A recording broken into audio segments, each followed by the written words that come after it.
Bezrat Hashem, on commence tout de suite, on va parler un petit peu de ce qu'on a vu dans la paracha, une petite écouda importante. On a vu la paracha qu'on vient de lire, Shabbat, Bezrat Hashem, parachat Be'er Berokotai, on a lu deux parachiotes cette semaine.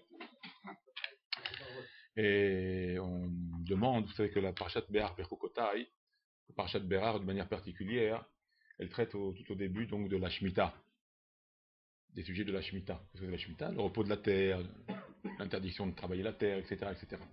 Et la Barashi explique que cette mitzvah-là a été donnée avec toutes les klalim. D'ailleurs, on voit, dans la Torah, elle nous de manière explicite, elle s'attarde sur les klalim, les généralités de la mitzvah, les klalim de la mitzvah, les principes de la mitzvah, les détails de la mitzvah, les digdukim de la mitzvah.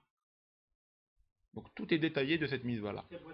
Très pointilleux, et on a détaillé. Pour nous dire quoi? Pour nous dire que de la même manière que la Shemitah, de la même manière que l'arrêt de la terre, ce repos de la terre qui est tous les 7 ans, avec tous ces principes et ces klalim et ces détails, etc., ont été donnés au mont Sinaï, parce que c'est Be'ar Sinaï que Dieu s'est adressé à nous. Au mont Sinaï, Dieu s'est adressé à nous, il nous a donné la Torah.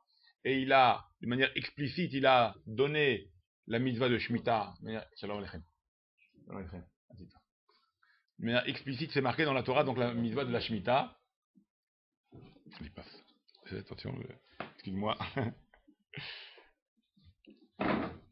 Alors, là-bas, les Ramin disent que de la même manière que la Shemitah a été détaillée avec tout ce qu'elle comporte, et ben, ainsi pour toutes les mitzvot de la Torah, ils ont des principes, ils ont des règles, ils ont des détails, ils ont des hidurim.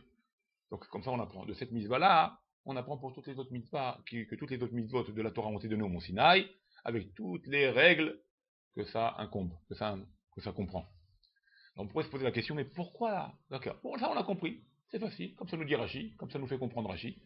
Mais pourquoi la Shemitah a été choisie comme mitzvah de base de ces principes, de ces klalim, de ces généralités, de ces détails? Pourquoi c'est la Shemitah que la paracha nous dit? Donc au mont Sinaï, la Shemitah, donc on parle de la Shemitah avec tout ça. On aurait pu prendre une autre mitzvah. Pourquoi je vous pose cette question? Parce que la Shemitah, si on fait l'analyse de cette mitzvah-là, cette mitzvah de la Shemitah, du repos de la terre, il ne va pas se faire immédiatement.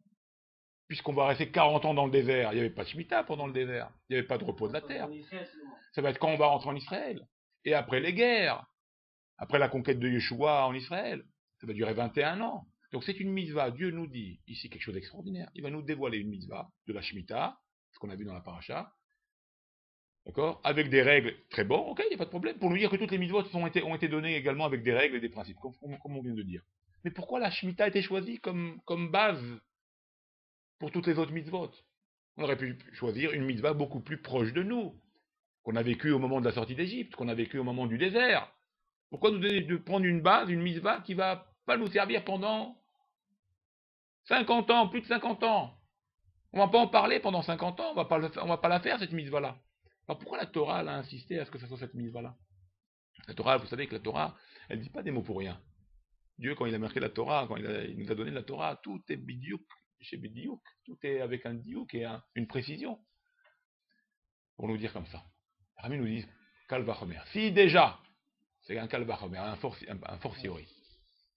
Si déjà, une mitzvah qui est loin de nous,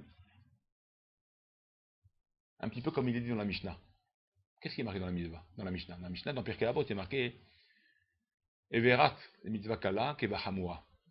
Cours à une mitzvah légère, comme si tu vas courir pour une mitzvah forte. Qu'est-ce que c'est une mitzvah légère? Qu'est-ce que c'est une mitzvah forte? Il y a des mitzvot que, à tes yeux, c'est très important. Tu ne veux pas les louper. Il y a des mitzvot, tu feras tout pour les faire. C'est en toi, c'est fort. Donc cela, tu cours même si tu es loin et tu peux pas, ou tu feras tout pour réussir à la réaliser parce que c'est une mitzvah pour toi très très importante. Mais il y a des mitzvot, bon,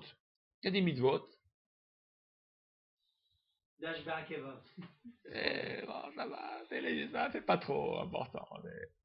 Léger, pas besoin. Qu'est-ce que nous dit, voilà? On écrase, il y a des mitzvot qu'on écrase tellement avec le talon, qu'on écrase de temps en temps avec le talon, c'est-à-dire on marche dessus. Bon, c'est pas grave. C'est pas très important. D'accord. Aussi. Alors, les Haramim nous disent, alors justement, non, on ne veut pas de différence dans les mitzvot. Et verat, les mitzvah kala ke bachamura. Cours autant pour une mitzvah kala comme pour une hamura. Ou comme pour une hamura, comme pour une kala. Fais autant d'énergie, autant de ferveur, autant de vie, autant de simha, autant de joie. Fais la mitzvah kala, même si elle est légère à tes yeux, fais-la comme une hamoura, comme une mitzvah importante. Eh bien, à peu près la même chose. Je viens nous dire ici, pourquoi la Shemitah, on a posé la question, qui a été choisie comme base pour toutes les autres mitzvot. Parce que c'est une mitzvah qui est loin de toi. Qui est loin, c'est dans... Pas maintenant que tu vas l'accomplir, cette mitzvah-là.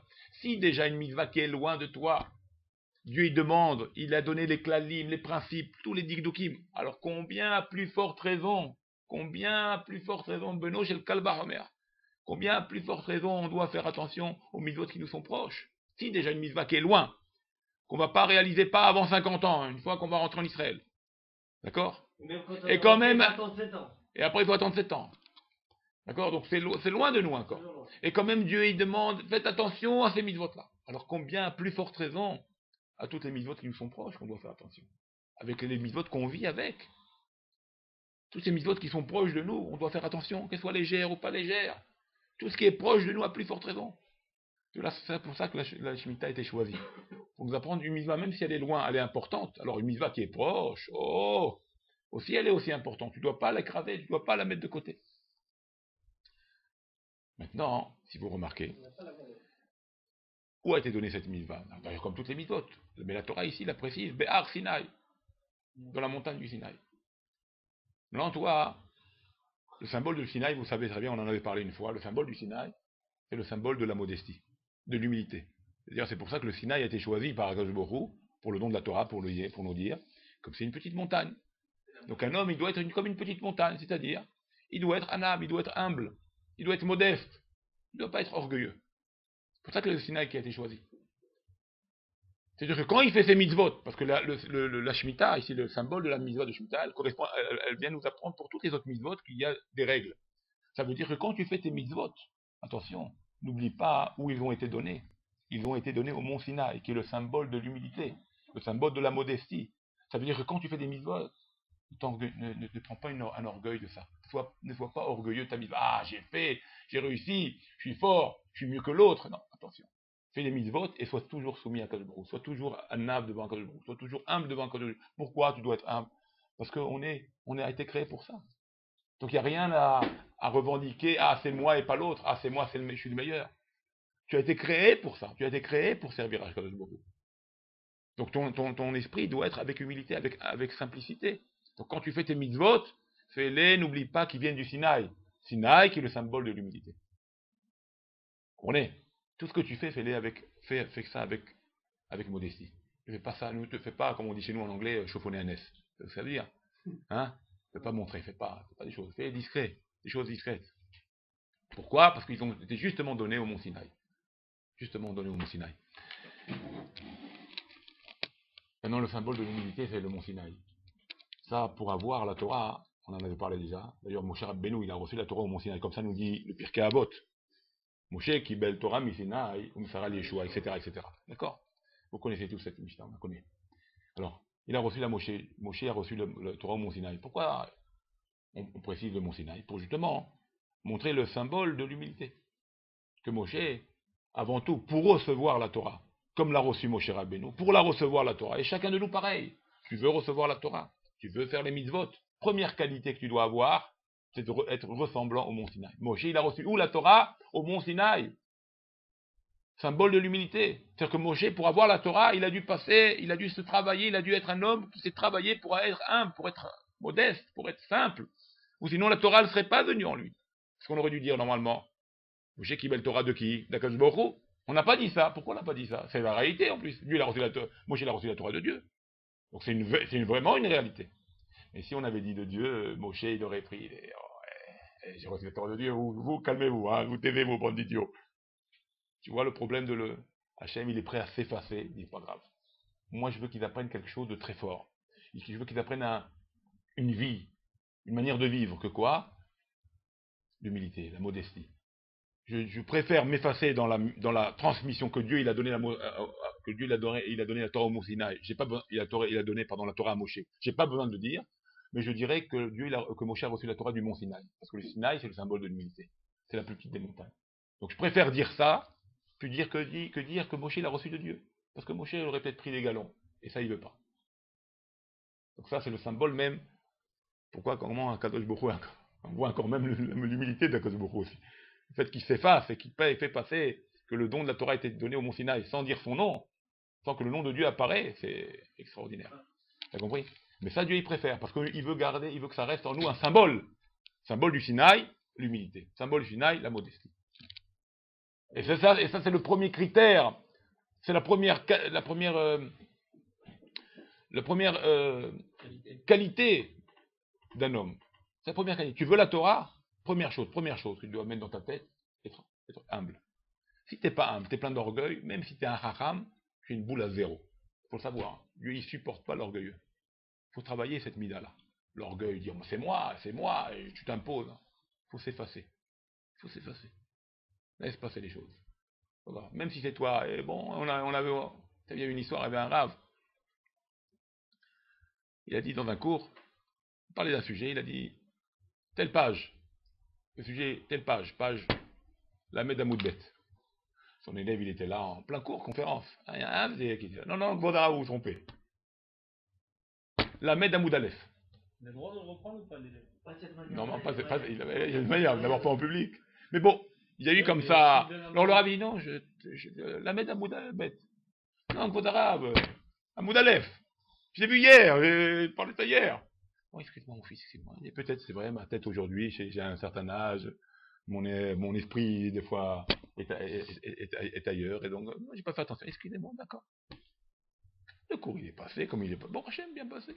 À la fin du cours, l'élève, pour montrer qu'il il s'est pas adressé à lui, il veut lui prouver, il dit voilà, Gvodara, vous voyez, donc j'ai fait cette intervention parce que je veux pas. Parce que je veux pas que vous-même, disons le rave, je veux pas que vous-même vous fassiez une erreur, quoi. C'est bien, mon fils, d'accord. Alors il ouvre la page, il cherche dans le Shoshim Amoud Aleph, il voit pas ce qu'il a dit. Alors le rave lui dit, il tourne et il voit exactement. C'est comme le rave, il avait raison. Mais le rave, Aleph ou bête, qu'est-ce qu'on s'en fout maintenant? Et le rave, il n'a pas voulu reprendre pour pas le vexer non plus. Il n'y a pas besoin de faire maintenant une guerre. Et ça, c'est preuve de modestie. C'est preuve d'humilité. Parce que des fois, souvent dans des situations, même comme ça, simples entre nous, comme ça, un cours, un truc. Ah non, mais non, on essaye toujours d'imposer quelque chose pour dire j'ai raison. Ça, c'est quelque part des pointes d'orgueil. Je n'ai pas dit que c'est. Des fois, il faut rectifier, bien sûr. C'est peut-être pas maintenant, c'est tel moment, c'est pas important, c'est superficiel, c'est pas maintenant, c'est pas le sujet du cours. Si c'était la chose importante, tu trompes sur quelque chose d'essentiel dans le cours, là, il faut le réfléchir. On va pas laisser comme ça, il se trompe. Shabbat, c'est dimanche. Bon, Shabbat, c'est pas dimanche. On va me dire que c'est pas dimanche, il s'est trompé. Vous comprenez ce que je veux dire? Là, d'accord. Mais si maintenant, bon, c'est tel nom de rave, il a dit un autre nom d'un rave, il a dit une page, c'était une autre page. C'est pas ça qui fait l'essentiel du cours. Rav Elazar, il était comme ça aussi.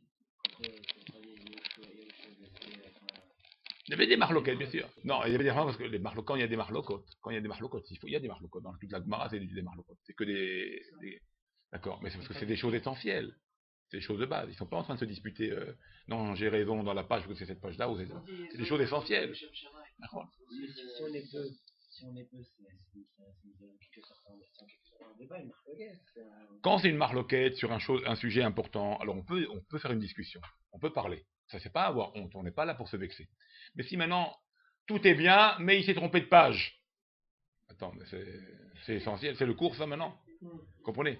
Et le type, il met ça sur la table. Ah non, c'est pas la même page. Ah, c'est pas cette page. Ça montre à l'orgueil. Tu vois, il y a des choses, parce que l'orgueil, c'est comme virtuel, l'orgueil. Ça a l'air d'être important, mais c'est pas important. Ça vaut rien. Et c'est un peu le symbole ici qu'on fait passer, le message qu'on fait passer dans cette paracha, Béar Bechukotai. Béar surtout. Maintenant, Béar, c'est le symbole donc des mitzvot. Comme ça commence Rashi, puisqu'il nous prend cette mitzvah-là pour toutes les autres mitzvot qu'on a expliqué, il y a tous les kladim. Donc si on fait les mitzvot en sachant qu'ils viennent du Mont Sinaï, donc avec humilité, alors on arrive maintenant, Bezrat Hashem, à la paracha de Bechukotai. Là, on comprend le lien qu'il y a entre Béar et Bechukotai. D'ailleurs, ça c'est une des raisons pourquoi il y a un lien. C'est pas la raison, parce que réellement la raison, c'est parce que c'est par rapport au temps. Donc on a mis les parachutes ensemble, Béar, Bechukotai. On aurait pu mettre d'autres parachutes ensemble. Et Béar soit séparé de Bechukotai. On aurait pu faire ça. On aurait pu faire un autre système d'accord? Mais là, ils ont pris Béar, Bechukotai. Pourquoi? Parce que Béar, c'est le symbole des mitzvot, et Bechukotai est le symbole l'étude de la Torah, comme le dit directement Rashi. Qu'est-ce qu'il dit Rashi? Le Imbergotai telechu, mitzvotai tishmeru. Alors la Gemara, le Rashi il pose la question, d'ailleurs c'est tiré de la Gemara, alors, il pose la question, mais on a dit Imbergotai telechu, si vous allez dans les mitzvot, si on dit que c'est les mitzvot Bergotai, alors pourquoi il est marqué mitzvotai tishmeru? Donc Bergotai ça ne peut pas être les mitzvot, parce que le verset il continue en disant et vous garderez mes mitzvot. Donc Bergotai c'est quoi? Vous irez dans mes lois. C'est pas les mitzvot qu'on parle ici. C'est de quoi, nous dit Rashi? De Amal la Torah, d'étudier la Torah. Donc la première partie du pasuk de Berukotai, Im Berukotai Teleru, vous allez dans mes chemins de quoi? De loi. C'est quoi mes lois? Dans l'étude de la Torah. Dans les efforts dans la Torah. Et après vous gardez dans mes mitzvot. Donc d'un côté, on voit maintenant le lien entre Béhar et Berukotai. Un côté, il y a le symbole des mitzvot par la parasha de Béhar, qui veut dire, on a, avec tous les klalim, les principes, etc., qu'on a dit pour cette parasha-là, et donc également pour toutes les autres mitzvot. Et maintenant, si tu fais ça avec humilité, toutes ces mitzvot-là avec humilité, avec la Jimra, l'humilité, avec les bonnes midot, qui sont le symbole du Sinaï, alors tu peux arriver à faire ta Torah avec effort, avec les efforts qui font. Imberu kotai tederu. Maintenant, pour certains, c'est quoi les efforts? C'est ça qu'il faut maintenant analyser. C'est quoi les efforts pour certains? C'est encore les efforts pour certains, hein, dans la Torah, bah, c'est devenir un cours. Parce que pour lui, un cours, c'est une autre planète. C'est un exploit. D'accord? Et ben pour lui, c'est ce que pour ça parle la Torah. Si tu fais l'effort, on sait quoi l'effort? Dans une date de Gemara, je dois comprendre Tosfot. C'est vrai, c'est un effort. Mais ça, c'est déjà un niveau déjà bien avancé. Mais à tout niveau, il y a des efforts de l'homme. Et ça, Dieu y regarde. Alors, les efforts pour certains, comme j'ai dit, c'est de faire la marche pour venir à la synagogue. C'était un exploit pour toi. Pour d'autres, c'est d'être à la synagogue, d'écouter, pendant que d'habitude il a l'habitude de parler. Donc pour lui, il se surpasse d'écouter, qu'il n'a jamais l'habitude d'écouter. Pour d'autres, c'est comme on l'a dit, de rentrer déjà dans le texte, chercher les mots, comprendre les mots. Pour d'autres, c'est déjà il a déjà l'acquis des mots, c'est déjà maintenant comprendre le raisonnement. Pour d'autres, c'est comprendre les méfarchim, tous les commentaires qu'il y a sur cette page. Donc vous voyez, il y a des niveaux à l'infini.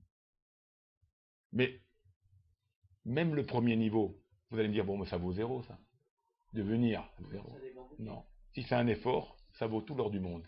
D'ailleurs, la paracha le dit. Imberukotai. Qu'est-ce qui est marqué après? Teleru.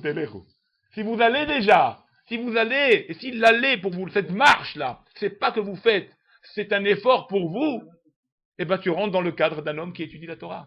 Tu rentres dans ce cadre-là d'un homme qui a fait des efforts. Donc ça veut dire que du moment qu'il y a l'effort qui est fourni par l'homme, comme il est dit, que les Adam Amal Yulad. L'homme, il est né pourquoi l'homme? Adam, les Amal Yulad. Il est né pour faire l'effort. Rachetez Amal, l'effort. Al, Menat, Laasot, ou l'ilmod. Donc le mot effort, ça veut dire faire en sorte d'arriver à enseigner, d'arriver à pratiquer. C'est ça l'effort. L'effort, c'est de faire les premiers pas. Pour certains. Et ça compte pour Dieu comme si tu avais étudié un daf de Gemara. Pourquoi? Parce que là, pour toi, c'est impossible. J'ai jamais fait ça de ma vie. Je suis là ce soir, j'ai jamais fait ça de ma vie. Je sais pas pourquoi. Pour moi, c'est hyper dur. Hachem, il considérera ça comme un effort excellent et il te donnera le salaire de ces pas-là. C'est ça pour savoir qu'il y a marqué aussi Imberuktai teleru, la shon alicha. Ces pas-là qui sont pour toi aussi un effort, on les considérera comme le salaire. Donc rien n'est perdu chez Dieu. Tout est calculé. Donc combien un juif il doit être content de ça? En sachant que même s'il a fait l'effort de venir, sans même comprendre, sans même ce qui est dit dans le cours, il ne comprend rien de ce qui est dit, mais il a fait l'effort pour la première fois de rentrer dans une synagogue, dans un Bata Midrash, ben Dieu il va considérer ça comme un effort et donc un salaire. Donc il sera récompensé. Et on sait très bien que quand un homme il fait un salaire, quand un homme il fait une mitzvah, quand un homme il dit des livrets Torah, quand un homme il dit des mots de Torah, quand un homme il fait n'importe quelle mitzvah, il se crée un ange protecteur. Il faut savoir ça. Un homme qui fait une mitzvah, il se crée un ange protecteur. Alors plus il fera des mitzvot, plus il fera des livrets Torah, des mots de Torah, il se crée comme ça, il peut se créer par semaine des milliers et des milliers et des milliers d'anges protecteurs. Si on fait le calcul, chaque Pogma est un ange. Alors maintenant, cet ange-là, il peut être fragile comme il peut être fort. Ça va dépendre de l'énergie et de l'investissement, et l'énergie que tu as investi dans la mitzvah. Plus tu vas investir la mitzvah avec simcha, avec de la joie. Alors si c'est une mitzvah avec risaron kis, c'est-à-dire qu'il faut même dépenser des fois de l'argent, alors la mitzvah est encore doublement plus forte. Parce que tu t'investis pas seulement ton corps et ton âme, mais même il faut mettre de l'argent D'ailleurs, c'est pour ça qu'il est dit dans le schéma Israël, tu aimeras ton Dieu, l'Éternel ton Dieu, de ton cœur, de toute ton âme, de tous tes moyens. Pourquoi il y a marqué les trois? Pourquoi j'ai marqué les trois? La Torah ici, elle aurait pu dire, aime Dieu de toute ton âme. Je comprends que toute ton âme, il faut donner mon âme pour Dieu. Donc je comprends que les moyens, c'est évident, et je comprends que mon cœur, c'est évident. Vous comprenez? C'est quoi le symbole du cœur? C'est mes idées. Il faut que je soumets mes idées à Dieu. Donc en disant mon âme, toute ma pensée, qui est le cœur, qui est le symbole du cœur, des pensées, de mes idées, seront annulées devant Dieu. Mes odécha, mes moyens, l'argent, tout ça, c'est évident qu'ils vont être annulés si je dois donner mon âme à Dieu. Donc c'est évident que si on parlera d'argent un jour, qu'il faut donner l'argent, ben je serai présent. Alors pourquoi la Torah l'a dit quand même les trois? On aurait pu suffire d'un. Aime Dieu de toute ton âme, et tu comprends que l'argent c'est évident, qu'il faudra faire pour Dieu, et mes idées, il faudra me les soumettre à celles de Dieu.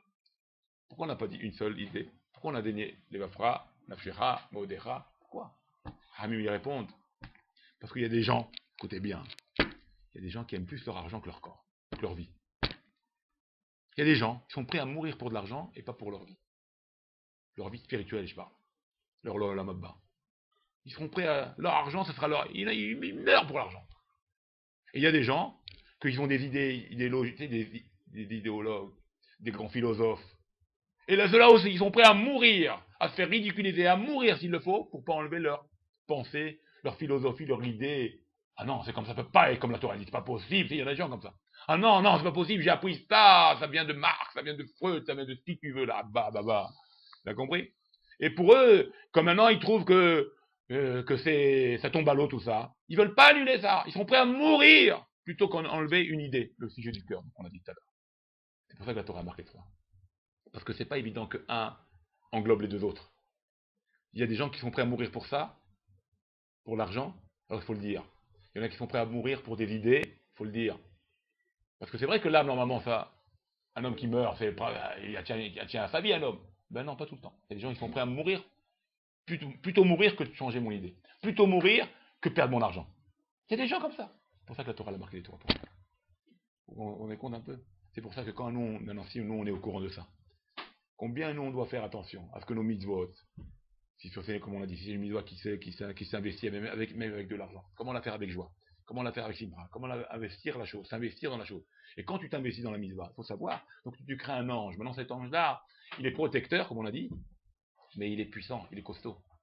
Il vient te protéger dans tous les problèmes qu'il peut avoir tout au long d'une journée. Et ça, c'est important.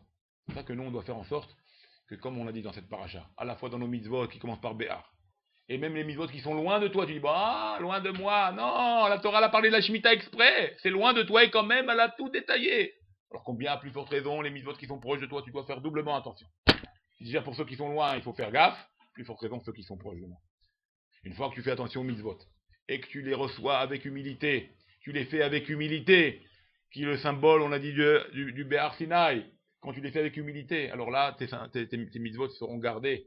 Et effectivement, là, tu auras des anges protecteurs.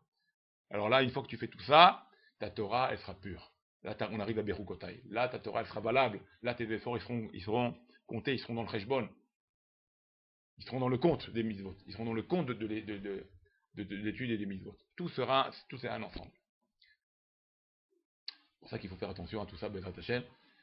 Il ne juge pas par rapport au résultat, par rapport aux efforts. Il faut le savoir. Pas le résultat. D'accord. Il faut voir. Et à côté de beaucoup, il voit l'effort. Au niveau du temps, d'accord. La mitzvah de la Shemitah, elle est loin, d'accord.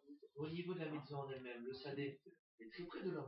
Là, il est comparé à alors, maintenant. Le sadé, c'est sa base. On va dire faire un petit. Ouais, par rapport à la normalement, justement, la Shemitah, elle est obligée d'englober tout ce qui est par rapport à la aussi. Il ne peut pas pousser s'il n'a pas une bonne base. Alors, on va dire un petit Nekuda qui ressemble à ça. Avec ça, on termine. Il y a un dernier point. Il y a un dernier point qu'on va dire. Avec ça, on terminera le t-shirt d'aujourd'hui. Il y a quelque chose aussi d'important. Qu'est-ce que c'est l'union de la Shemitah? Le sujet de la Shemitah, c'est l'union qu'on laisse la terre Efker. C'est que la terre, elle est repos. Repos. D'accord? Repos de l'âme. Repos de la terre. Okay. La Shemitah, on doit faire reposer la terre, là, tous les 7 ans. C'est ce qu'ils font aujourd'hui, même les goïms font ça. Ils font reposer leur terre. Et Dieu, il promet, bon, Hachem, d'accord, 6, 7 et 8, qu'il y aura suffisamment dans la 6e année qui va suffire pour la 7e, pour la 8e, et des fois même pour la 9e. Bref. Donc la Shemitah, c'est le repos de la terre. Alors la même chose. La même chose. Et après cela, on a la bracha. Si on fait attention à ça, on a la bracha. La même chose. Un homme, comme il a dit un petit peu Raphaël, il est comparé à l'arbre des champs. Et à Adam ou et à Sadé. Un homme, il est comparé à l'arbre des champs. Ça veut dire des fois, un homme, il doit être comme cette terre de Shemitah. Il doit des fois s'annuler. Il doit des fois pas travailler son corps, pas donner à son corps tous les plaisirs et les désirs. Il doit pas tout ce que son corps il veut, pas tout, il va tout lui donner. Parce qu'il va il va grossir de ça. Il adore les plaisirs. De toute façon, il va grossir, il va oublier Hachem. Pourquoi on laisse la 7e année se reposer? Pour qu'on montre à Dieu, Dieu, c'est toi qui nous donne la parnassa. C'est toi qui nous donne, c'est toi qui nous... Tu vois, on arrête, on a confiance en toi, Dieu. Et ça, c'est une fois tous les 7 ans. La même chose quelque part. La même chose, l'homme, c'est vrai, il a ses occupations toute la journée. Pendant les 6 jours de la semaine, il bosse. Il pense à son corps, c'est normal. Mais au moins une fois par semaine, pardon. Pense à Dieu, pense à ton âme. Pense à celui-là qui t'a donné les 6 jours de la parnassa. Pense à celui-là qui te donne les fruits de ta récolte. Tu comprends, c'est la même chose. C'est le même symbole.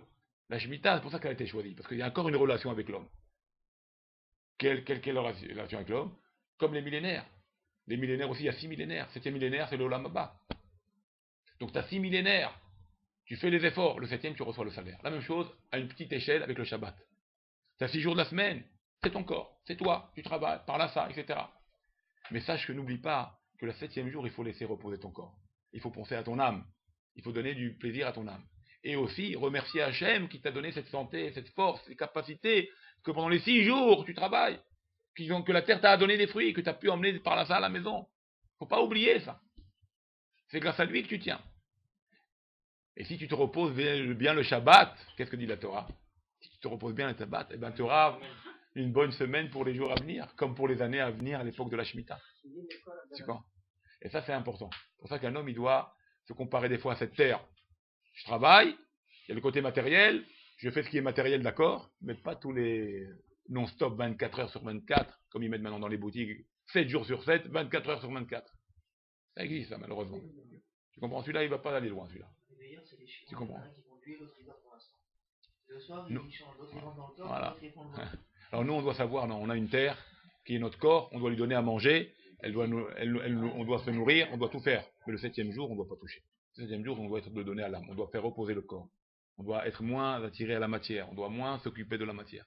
Voilà un petit peu la relation. Et plus se donner donc à Berukotai, plus se donner, une fois qu'on est dans ce repos-là, qui est le Shabbat, plus se donner à l'étude de la Torah, qui est justement le manger spirituel.